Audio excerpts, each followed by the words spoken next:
Lawmakers wrapped up another busy week in the state capitol as they continue to push towards the end of the legislative session. The Missouri House gave approval to a wide-ranging education bill aiming to make schools safer and provide schools with flexibility when it comes to spending their resources. The omnibus bill arms teachers with more resources when it comes to doing their jobs. It simply gives school boards more authority in establishing discipline codes.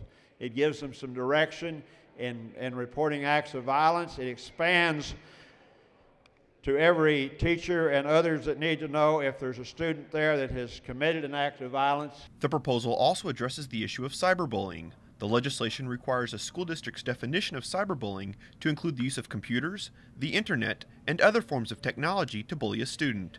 However, some lawmakers feel the language doesn't do enough to protect our students. Schools should be a safe haven for all students, no matter the situation. But the cyberbullying legislation that is a part of this bill is not strong enough. In addition, the bill also exempts schools from following some of the funding regulations put in place by the Department of Education.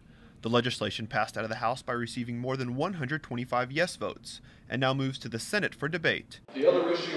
After days of debate and procedural arguments, lawmakers truly agreed and finally passed a supplemental budget bill aiming to help fund education.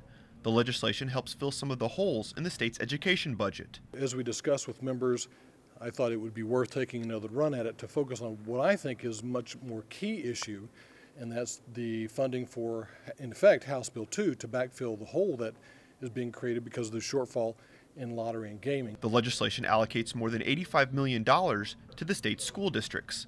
Initially, the bill failed to receive approval from the House, but was able to be reconsidered through a procedural motion. Exactly what is in the bill? The issue of tax credits has been a hot-button issue in the Missouri Capitol. Some lawmakers are calling for an overhaul to the way the state allocates tax credits.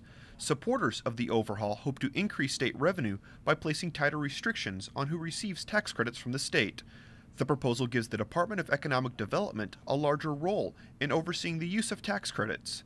However, opponents believe the bill places too much power in the hands of one department. I've been skeptical from day one. I told you from the first day it came out, I thought it was a shakedown waiting to happen where you give all the power to the Department of Economic Development and they get to pick the winners and the losers. Following the hearing, the committee did not take any further action on the bill. Reporting from the state capitol, I'm Jonathan Lorenz.